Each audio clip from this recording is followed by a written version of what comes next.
Welcome back, meteorology students. This is the second video in week 5. In this video, we'll be learning about cloud development and stability. So we're going to be learning about convection in clouds and also topography in clouds. So let's get started. All right, so stability and cloud development. Lifting of air particles can form clouds. We've went over this already. Warm air is going to rise. That's going to be in an unstable environment because the warm air will be, the air will be inside the parcel will be warmer than the environmental lapse rate. So it's going to rise. It's going to rise dry adiabatically until it hits saturation. Once it hits saturation, that's when condensation will happen. That's when clouds form. At that point, it's going to start lifting wet adiabatically or moist adiabatically. Okay, but that's basically how clouds are going to form. It's going to be some sort of thermal or air particle that's warmer than its environment. It's going to rise until it hits the dew point.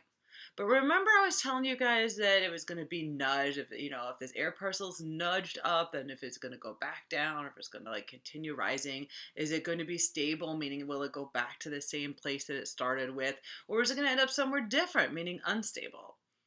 Well, what in the world could possibly nudge an air parcel? There's a couple different things, it turns out, that can actually do that. So the four main ways that would have that happen is through convergence, a frontal boundary, some sort of frontal situation, convection, and also topography. So let's look at each one of these a little bit deeper. So when we say convergence, first of all, I should say I mean convergence at the surface. Convergence aloft means the actually opposite thing. So if we have convergence at the surface, as you can see this picture here, which is air, convergence meaning air coming in from both sides, it's going to meet in the middle. Well, it can't go down because the ground is there. So it can only go up. So that's going to actually force rising motion to happen, right? It's going to come together at the surface and it's going to rise up. Well, and then potentially hitting its dew point and then forming a cloud. Now, that's the reason why I said is the opposite if it's aloft, because if you could imagine, you don't have that boundary on the bottom that would force it to actually go up. So it would mean something different, actually the opposite, if it was aloft. So when we're talking about the lifting, the thing that's going to lift an air parcel, the thing that's going to nudge it, when we're talking about stability and stability, what forms clouds, we say convergence at the surface. All right, the second thing would be a front. Now, we go over fronts separately. I don't know, in a few weeks we'll go over that. But just kind of as an intro here, you can see that, this depiction shows, cold air on both sides and warm air here in the middle and kind of rising and going over this cold air. See, so this cold air is going to act like a snow plow. It's going to kind of act like a wedge, something like that. That this warm air is not going to be able to really penetrate through. Instead, it's just going to go above it. It's not going to mix inside of it over here. This isn't going to happen. It's actually going to rise. So, depending on the slope and different things, like with the actual front, is going to depend on actually what types of clouds that you'll get. As you can see, we have cumulonimbus cloud over here, and we'll have some stratocumulus over here. Either way, regardless how you look at it, if the air is going to rise due to this frontal boundary, this layer of air is just not going to penetrate through, it's just going to slide right above it. That can also cause some lifting or a nudge of this air to rise, and then potentially, cooling enough to hit its dew point, in which case we would hit saturation, and then we would have a cloud. All right, so then we have convection, and you guys remember when we went over energy, that convection is going to be that I can't talk today. Vertical transport, of heat, either up or down, or energy. So convection is going to be kind of where air bubbles rise from the surface. Those air bubbles being like thermals, air parcels, that kind of idea. Now, if the air is unstable, the parcel can cool to condensation and create cumulus clouds. Outside of the cumulus cloud, downward motion develops due to a convective current and evaporation. So we have this going on right here. Basically, we have, the warm air is going to rise, for some reason. Maybe the sun is striking the ground here. Maybe this is land and this is water over here, in which case, land would warm faster than the water might. Different things like that can cause, an area of the ground to warm more than something else, and it's going to cause this warmer air to rise, and as it does, it's going to expand because there's lower pressure up there. So as it rises, it's going to cool and it's going to expand. Possibly hit that. Well, it would in this scenario hit the saturation level, and condensation would happen.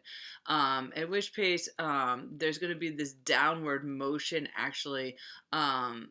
To the air on either side of this cumulus cloud. Now shading of the surface, because now we have a cloud, right? So it's actually going to cause a shade right down here, so it can actually stop this, its source of warmth, and then cause it to dissipate. But once that happens, and it no longer has the shade anymore, and then it would, warm up the ground again, and then we would have this process starting all over. Now, there's a point note down here at the bottom. Stability greatly affects development and development ability. If the air temperatures are closer together per se, we're not going to see like a major rising happening. But if this is a great deal warmer than it's this parcel right here is. My thing won't work. Here we go. The parcel right here is a great deal warmer than the other there on either side of it. Then we're going to really see some good vertical motion going on. So it kind of depends on the stability and a couple other factors that actually would go into that. Here's basically another picture to kind of show you the same thing here. We have this air parcel rising. It's going to rise, and then it's going to basically cause the circulation where the cooler air is going to drop down and replace that warmer air, and then it's going to warm up, and then this whole process will go over again, where this bubble of air would actually rise from the surface, and hit the level of condensation right here, in which case that's when you're going to begin to see cloud. Here's some pictures of some fair weather cumulus. This is the cumulus clouds that we were talking about.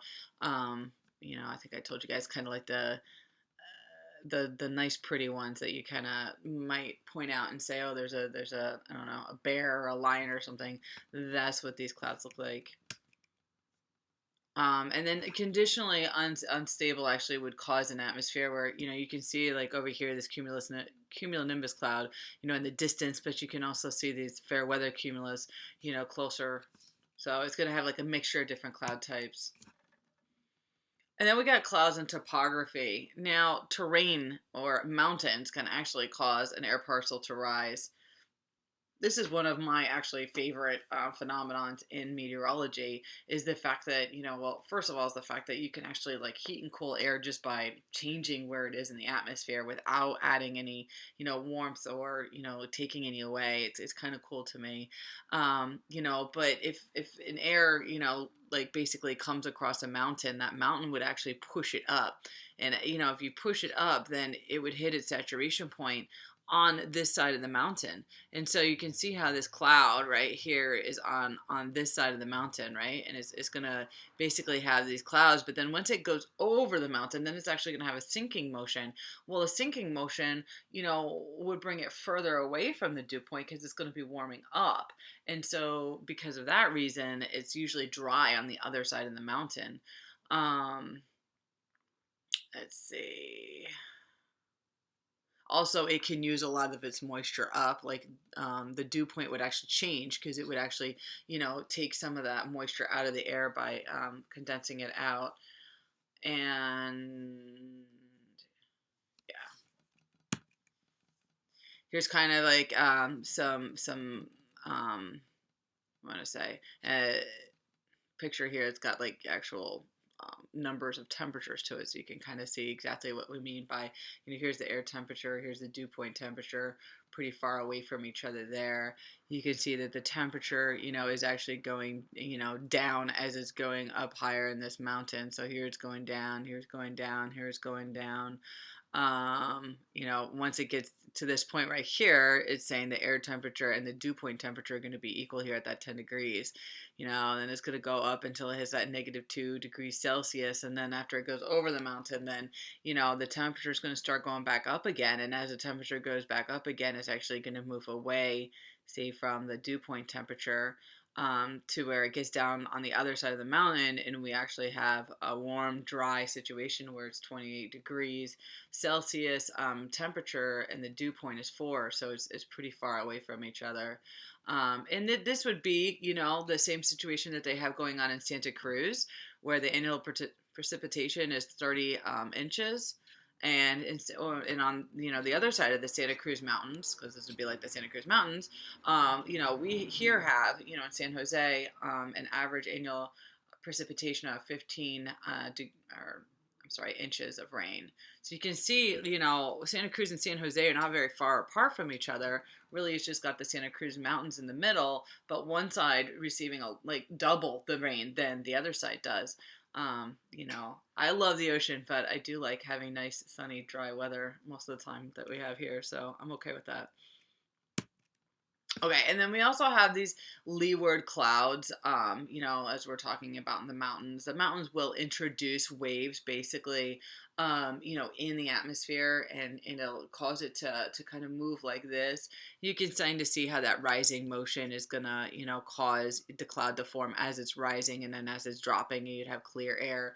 So, you would kind of see these wave clouds where it would just like be like one cloud here and another cloud here, and they're like kind of, they look like waves coming down. If I have a picture of it, I don't. Okay, so here's the questions. I'd like you to try to answer these, and then I'll have one more video for you after this one.